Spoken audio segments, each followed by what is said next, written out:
За та бүхэнд өнөөдөр би нэг арх болон бясалгал хоёр юугаараа төстэй, юугаараа адилхан шин чанартай энэний шалтгаан юу гэдэг гэдэг өөрийнхөө олж мэдсэн зүйлээ харуулцъя гэж бодож сууж байна. За юу болсон бэ гэхээр одоо манай улс чи одоо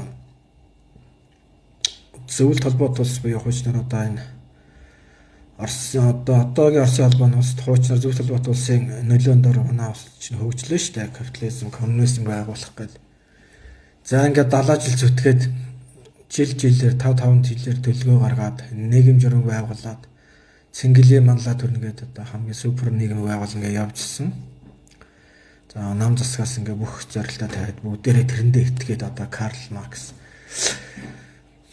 Ленин марксизмын замаар яваад ингээ явж байтал 90 он гэхэд нөгөө бидний хүрнэ гэсэн тэр нийгэм маань ботрон унаад байхгүй болсон.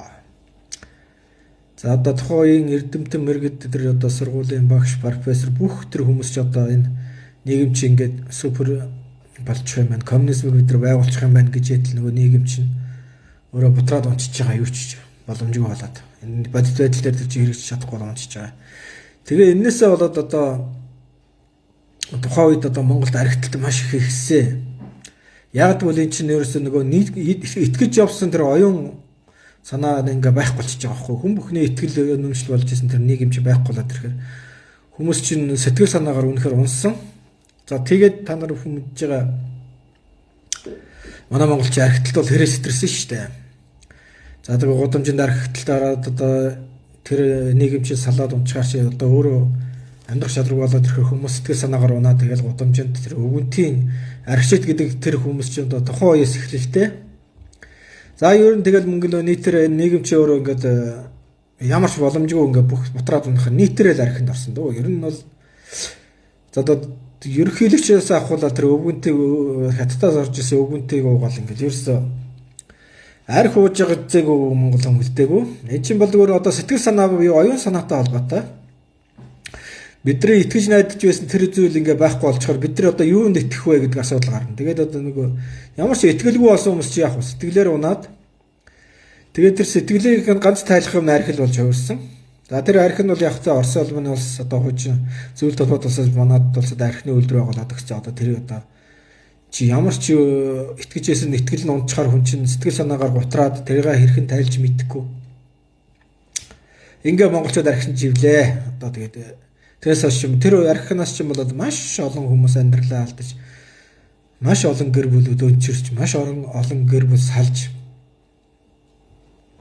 за ийм ширүүн урсгалыг бид нар даваад гарсан. Одоо ч гэсэн тэр архиталт ингээ байгаад байгаа. За үнний үндсэн шалтгаан юу гэхээр хүний сэтгэл санаатай холбоотой.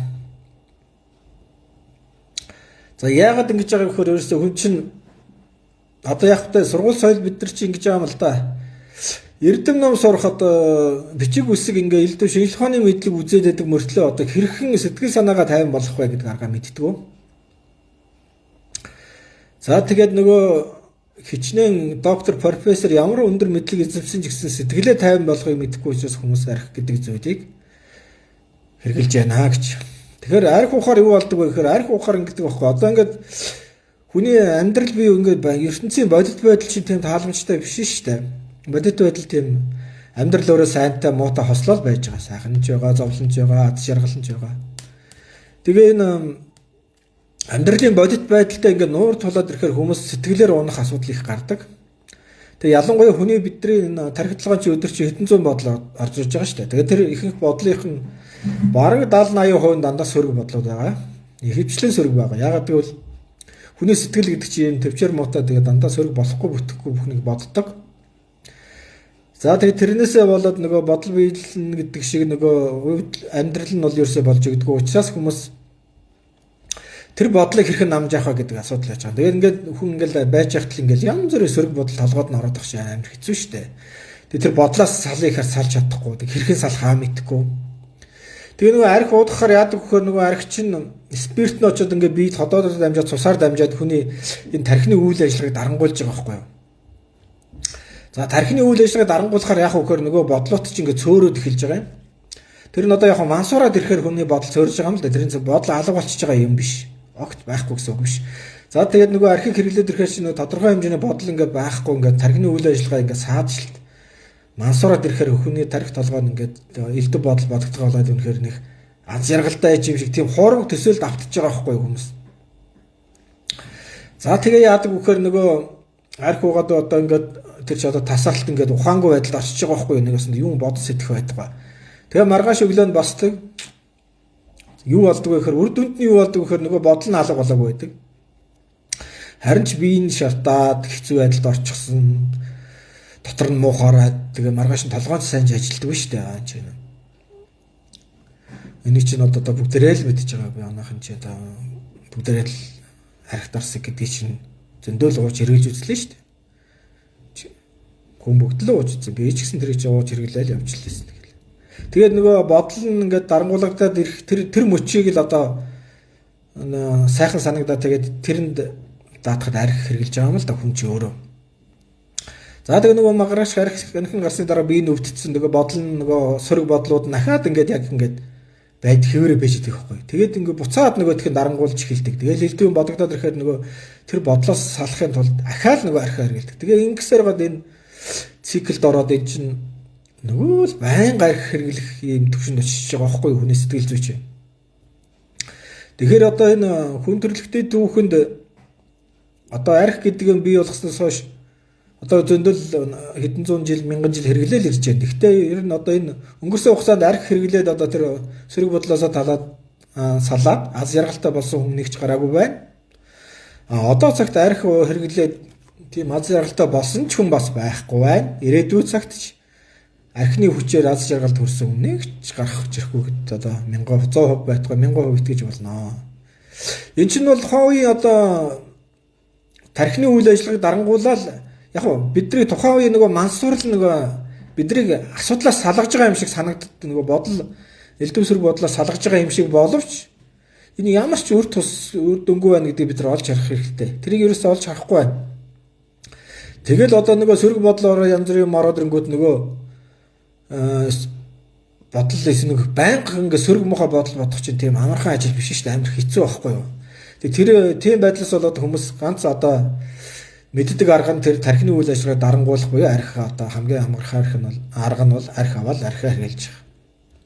Тэгээд тухайн үеийн мансуурсан үед бол хүн нөгөө янз бүрийн бодохгүй учраас тэрийг одоо тухайн үеийн одоо нөгөө түр бодлоосоо түр ангижирж байгаа л гэж бодоод байгаа боловч асуудал бол харин ч их болоо зогсохгүй арх хэрэглэснээр элдв ген төрөж өсвөл янз бүрийн асуудалд орох нь харин ч илүү болоод тэрнээсээ болоод бие биенээ гэмтэх хохрох тэрнээсээ болоод гейм төрөх толгодоо шорно хорогдоод амнасаа алдсан хүмүүс зөндөө байгаа шүү дээ энэ ч одоо. Энээс гарах өр нөлөө нь бол асар их хортой. За яг хүн тэгээд энэ манад бол одоо архийг хэрэгжилж байгаа. Тэгэхээр гадаад орнуудад ингээд хүн төрөлхтөө яаж нөхөр тэр мансууруулах хар тамхиг бол хэрэглээд байгаа байхгүй. Энэ чинь бол бас л нэг мансууруулах хар төрөл одоо хүний оюун санааг дарангуулах юм аюул ажиллагаа хийж байгаа. Тэгэхээр энэ бодлыг энэ давлан яаж намжаадгийг гэхээр тэр одоо үндсэн гол арга нь бол бяцлал байгаа. За сөрөг амьдрал бол бүгээсээ тийм үргэлж таатаа сайхан цэцэг шиг байдаг, өргөс байдаг, шороо тоос байдаг, харанхуй байдаг, зовлон бэрхшээл байдаг. Энийг хэрхэн давх арга нь л бол бяцлагд байт юм л да. Тэгэхээр энийг тухайд бурхан багш буддаа чинь бол одоо эзэн хаан байлаа шүү дээ. Тэгээд тэр хаан байсан бүртлөө тэр маш их стресстэй амьдралд амьдарч ирсэн байгаа юм. Тэгээд тэр чөөрөө яг хүн л юм чинь тэр чинь хүний амьдралын асуудал тохиолдсон шүү дээ. Тэгээд тэрийг хэрхэн гарахаа мэдэхгүй учраас тэр сэтхаарт чинь ордноо орхиод албан тушаал орхиод тэгээд ингээ ойроо яваад энэ асуудлыг яаж шийдэх вэ гэдээ явсан. Ингэж яд бяцлаглыг нээсэн. За тэгээд бяцлал хийгээд одоо бяцлал гэдэг чинь бол одоо амьдрал бол тэр чигээрээ зовлон гэж хэлдэг шүү дээ бурхан мөр. За энэ хэрхэн зовлон хэрхэн давнд болох вэ гэхээр бяцлаглын аргаар давнд болно гэж байгаа. Тэгэхээр амьдрал угаасаа үргэлж таатаа сайхан байхгүй ч сөрөг таагүй зүйл маш их байдаг. Тэрийг давах арга нь бол бяцлал. Тэгэхээр амьдрал өөрөө тийм хэцүү бэрх зүйлийг одоо хүлээн зөвшөөрч одоо бодит байдлыг хүлээх гэж авах хэрэгтэй. Яг бид нар ягаад сэтгэлээр унаад нэхэр амьдралыг хит их гоё хиймэл хүлээж аваад байгаа юм. Амьдрал дандаа цэцэг юмс ингээл үргэлж тааламжтай зүйл байх юм шиг бодоод байгаа юм л да. Гэтэл амьдрал тийм биш. Тэр бодит байдал юм өөрөө юм сөрөг байгаа учраас Тэр бодит байдлыг хэрхэн амжилтад даван гаргах вэ гэдэг чинь өөрөө бяцлал баг. Бяцлаглын аргал юм л да. Тэгээд тэр одоо манай бяцлагд бол тэр амьсгалын дасгал бусад бус янз бүрийн техникүүд байдаг л да. Тэгээд тэрний тусламжтай тэр сөрөг байдлыг хүлээж авах яаж амжилтад даван гарах вэ гэдэг тэр аргыг л заадаг. Тэгэхээр бодит байдал бол тийм үргэлж цэцэг зэмшиг байдгүй учраас тэрийг хүлээж аваад энэ аргаас одоо хэрхэн зөв гарах вэ гэхээр бяцлаглын аргаар л гарна. Тэгэхээр бяцлал хийхээр яадаг вөхөр ингээд сөрөг бодлоо ажигладаг байхгүй юу? Хүнд чи одоо өдөрт эрг болон сөрөг маш олон бодлого төрнө. Тэгэхээр бяцлал хийх явцад юу болох вэ гэхээр тэр бодлыг ажигладаг бид нар. Тэг ер нь бол одоо бяцлал гэдэг ажиглах л гэсэн үг л дээ. Нэг ясандаа ер нь бол аливаа гэрчпэ гэдэг байгаа ш. Тэгээд хэрвээ бяцлагч нэгэн бол одоо ингээд сууж явахдаа за миний толгой дандаа тийм бодол орж ирж байгаа юм байна. Хөвчлэн өөрийнхөө бодлоо өөрөө ажигладаг байхгүй юу? Тэгээ жоохон ухамсартай тийм сэрэмжтэй нөхөн бол одоо би чинь яагаад тийм дандаа сөрөг бодлоо чи миний толгойд ер нь дандаа л ийм бодол орж ирдэм байна да гэдэг тэрийг ажиглаж эхэлдэг. За тэгээд тэр бодол чинь яг одоо бодит байдал биш шүү дээ зүгээр бодол. Бяцлаглалын гол тэр процесс чинь болохоор ажиглал тэрний хүлээж авчаа за би ийм бодол бодож байгаа юм. Ер нь би жоохон сөрөг хандлагатай болоод байгаа юм шиг гэдэг өөрийнхөө үйл явдал одоо тэр ажил хэрэгтэй анхаарах шаардлагатай болдог. Тэгэхээр тэгээд ирэхээр ингээд ажимдаа нөгөө ажиглаад байхаар чи нөгөө бодлууд чинь ингээд багасаад байдаг. Бяцлаглалын техникийг дамжуул тэр ашигладаг. Тэгээ нөгөө ажил ингээл байнга ингээл тэр ингээл өдөр тутмынхаа юунд үйл ажиллагаанд өөр ингээл ухаарл сэрэмжтэй хүн чинь ингээл өөрийгөө ажиглаад би өөрийнхөө тэр нөгөө үйлдэлээ анхаарал би ер нь буруу юм хийж гэнэ зөв юм хийж гэнэ гэдгээ байнга ажиглаад тэрийг баг агаар ингээл засаал өөрийнхөө бодол санаагаа цэгцлээл тэгж явахыг бяцлал гэдэг байгаа юм л да. Тэгэхээр бяцлал яагаад ингэ бодол санаа нь зэгцрэхгүй байхаар яах вэ гэдэг асуудал гарч ирж байна. За ингэ нэгдүгээр бодол санаа нь зэгцгүй хүний үйлдэл нь бодол зэгцгүй байна. Яагаад гэвэл нөгөө бодол санаа нь ямар ч замбраагүй юм орооцолцсон утас шиг хүний хийж байгаа үйлдэлд ямар ч утга учир байхгүй зүгээр ингээл нэг л хөл толгойн алдахгүй л нэг бужигс юм байдаг байхгүй. Тэгэхээр тэрнээс сугарч гараад зөв сайхан бодлыг бодно гэж байгаа шүү дээ. Зөв сайхан бодлыг бодсон хүнээс яг зөв сайхан үйлдэл гарна. За зөв сайхан үйлдэлийг хийгээд ирэхээр яг амжилт гарах нэ. Харин сөрөг мууг бодоод тэрнээсээ болоо сөрөг муу үйлийг хийвэл тэрнээс сөрөг дүнэл гарна. Тэгээд эн чинь болохоор нэг бодлоо үйлийн үр болчихж байгаа юм л да. Ягаад гэвэл сөргөө сөрөг гарч байна. Эргээс эрэг гарч байна. Энэ бол тэгэхээр энийг хэрхэн эрэг болох вэ гэдэг чинь тэр бяцлаглалын техникэд заадаг юм аа. Тэгээд хүмүүс яг нүдэ анаа суугаад байдаг гэдэг яг бяцлаглалыг сайн мэдхгүй байна. Яг үнэхээр энэ талаар сонирхож ивэл та нар манай амьдрах урлагийн бяцлал сууж үзээрэй. Тэгээд тэр бяцлал юу энэ нарийн техникүүдийг бол тэр хичээл заадаг учраас энийг бол бүгднийг одоо энэ бичлэгээр ярих боломжгүй юм аа. Тэгэхээр нөгөө талаараа одоо энэ бид арх угаад байгаа хүмүүсийг одоо ингэж жигшин зүйж хэрэггүй гэж хэлдэг багш маань яг гэвэл энэ чинь нэг бодлоо өвчин байхгүй одоо тэр бодлоосоо намж явах гэсэн юм одоо дан гэж үзэх юм уу да. Одоо аливаа юм чи нөгөө хэмжээсээ хэтрэхээр дон руугаа орж байгаа юм л да. Тэгэхээр архиталт гэдэг бол нэг бодлын дон болчихж байгаа. Яг гэвэл нөгөө сөрөг таагүй бодлогоо намж явах гэснээсээ болоод ингэ архин донддог. Тэгэхээр энэ дондцоо хүнийг бид нар өвчтөн гэж харах хэрэгтэй. Тэрнээсээ одоо чи архичим тэгжээд ингээд чи муу хүн гэж ерөөсөө үзэх хэрэггүй гэж багш маань зөвлөдөг. Тэгэхээр тэр арх ууж байгаа цаад шалтгаан нь бол сэтгэл зүйн зовлон байдаг юм аа. Тэгээ яагаад гэвэл одоо ихэнхчтэй архинд бол одоо эрэгтэйч одоо нийт архинд архины хамааралтай хүмүүсийн хүүсийг харах юм бол бараг 70-80% эрэгтэйчүүд байгаа гэж би бодож байна. За яг хөө эрэгтэй хүмүүсийн яагаад онцлог эрэгтэй хүмүүс чинь нөгөө өөрийгөө илэрхийлэх чадвар жоох эмэгтэйчүүдээс дутмаг юм шиг байна. Тэгээд одоо ах トゥ одоо ямар нэг их нэртэйгээ ч юм уу эсвэл ах トゥ үнэсгэл одоо ажил дээрээ ч юм хүнтэй ингээд харамжгүй болоод өөрөө ингээд тэр өөрийнхөө санааг илэрхийлэх чадахгүй ингээд хэцүү байдалд орчиж байгаа юм байхгүй. Тэгээд тэр өөрийнхөө хэцүү байдлаа хэлж тэр зориг тэр хүмүүст байхгүй байгаа учраас арх бодог. Зориг ордог. За тэгээ нэг арх ухаад зориг ороод хэлэхээр тэр нөгөө арх утсан болохоор борууддаг байхгүй. Тэрнээс бол нөгөө дотоод санаа нь болохоор өөрийнхөө бодлоо нөгөө хэлж чадахгүй учраас зориг орж ил одоо уусаарга тэр наажимдаа ингээд архины дадалтай болгочихж байгаа юм. Тэгэхээр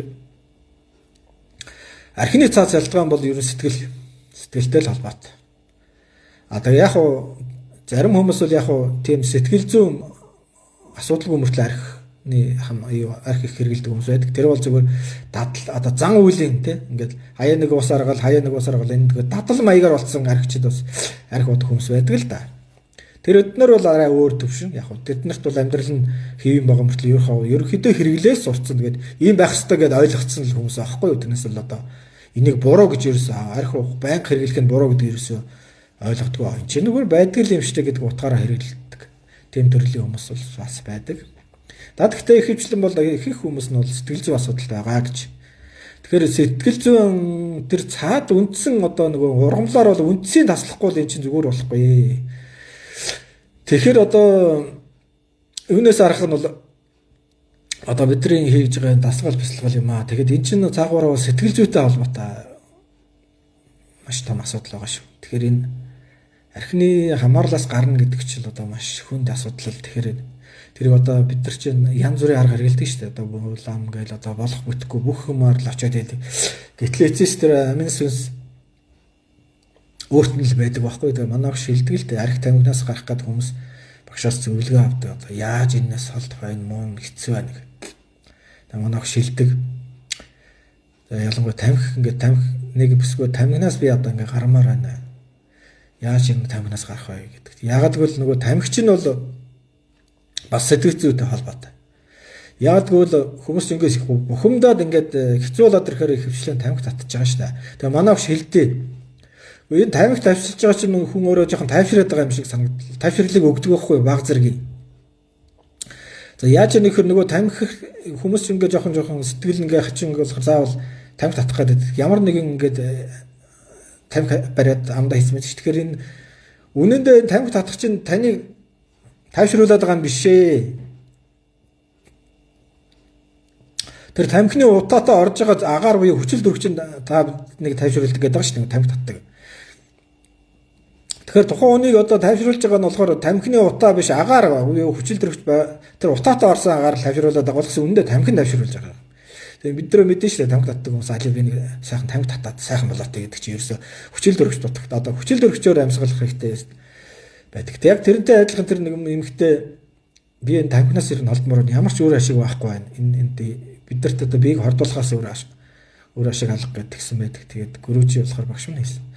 За чи ерөөсөө нэг л чамд сонголт өгье. Чи нэг бол одоо багш намайг сонго эсвэл чи тамхиа сонго. Гэт тэр эмэгтэйд хэлсэн байдаг. Чамд өөр сонголт авах чи нэгийг сонгох хэрэгтэй. Энэ хоёрын нэг сонгох хэрэгтэй. Тэгээд тэр эмэгтэй өөрөөсөө маш хөөлсөн байгаа нөгөө тамхи хайханд бол тэр чинь бас амархан биш шүү дээ. За болигээ болчдөг. Тэгээд өстой нэг сайн уйлж байгаа л тэгэл би өстой багшаагаа сонгоод би тамхинаас нэмгсэн гарсан гэдэг жисэн. Тэгэхээр арх гэдэг яг адилхан. Тэгэхээр арх уугаад ямар ч амжилтанд хүрэх ийм найдваргүй юу байсаар байтал бид нар архийг хэрэглэж гин гэдэг бол маш буруу харагдаад байгаа байхгүй юу. Тэгэхээр чинь нэгэн тал одоо аж аргал төрөхгүй байгаа юм бид нар дахин хэрэглэх ямар шаардлага байна гэж асуудал гарч байгаа. Тэгэхээр энэнийг цаад бүрэн оюун энэний цаана гарахын тулд тэрнээс нэгэн тал одоо үр дүн өгөхгүй байгаа зүйлс энэ аргыг ашиглаад үр дүнгүй бол өөр ягаад арга ашиглаж болохгүй юу? Амьсгалын дасгал бясалгалаар бол хичээлээд үзэх хэрэгтэй байхгүй юу? Тэгээд энэхээр нэг одоо манай багшийн сургасан тактикууд арга техникүүд бол маш олон хүнийг амьдралаас одоо буруу амьдралаас харгалж зөв амьдралд оруулсан. Тэгээд ийм амьсгалын дасгал техник манай курсүүдэд заадаг. Тийм учраас санаа одоо би нөгөө хичээл курс явж байгаа заруудыг бол өөрийнхөө Facebook хаягаар бол байнга шеэрлж идэг. Тэгээд тэр хаягаар ороод та нар тэр манай курст нэг хамрагдаад үзээрэй гэж хэлээ. Тэгээд одоо хэрэг баргийн моо зуршлаас илүү маш амархаа салгадаг ийм техник заадаг шүү. Тэгэхээр энэ сэтгэл зүй гэдэг асуудал бол маш том сэдв. Тэгээд өнөөдөр болохоор миний одоо энэ ярьж байгаа зүйл бол одоо өнөөдөр манай нийгэм болон одоо хүмүүс биднэр тохиолж байгаа асуудалтай холбоотой буюу одоо энэ арх бясалгал хоёр нь ямар ижил талтай яаж холбогдож болох вэ гэдэг энэ талаар өөрийнхөө олж ивдсэн зүйлийг тавагтаа болцоход юм байна. Тэгээд арх гэдэг зүйлээс аливаалах хол байж энэс хэрхэн ултарч болох аргын талаар одооноос эхлээд бодож үзэх хэрэгтэй гэж та бүхэн зөвлөд юм байна. За миний өнөөдрийн бичлэгээ нүрээд өндөрлөё. За баярлалаа.